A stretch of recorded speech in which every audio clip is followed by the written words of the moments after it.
Senator Kelly ran against J.D. Vance in 2028. Today we're going to be doing a hypothetical election prediction with those two candidates.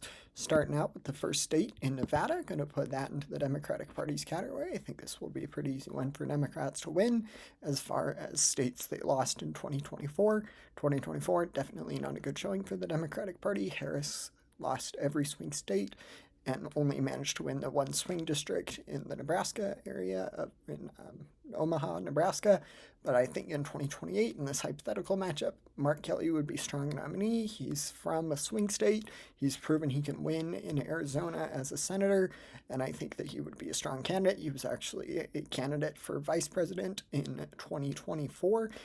Harris talks about that in her book, but for now, I think the state of Nevada would go blue. Heading now down to Arizona. I hinted at this a little bit earlier, but this is Mark Kelly's home state. I think that he would beat J.D. Vance in this state. I think especially in an environment that right now looks quite a bit better for the Democratic Party than 2024 looked in general.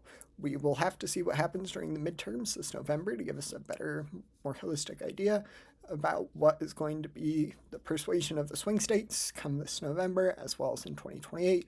But I do think that Mark Kelly would win his home state in Arizona. Then we're going to head up over to Georgia. Going to put that into the Democratic Party's category.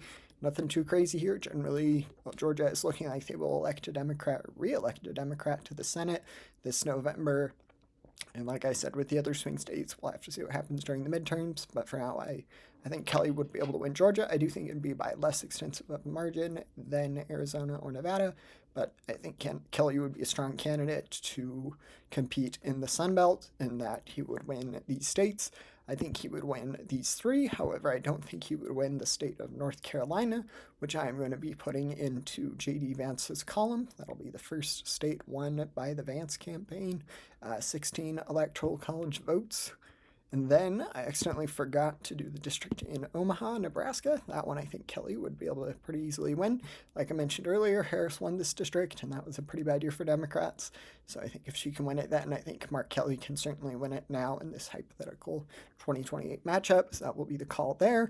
And then we're going to head over to the state of Wisconsin. I'm going to put Wisconsin into the lean blue column as well.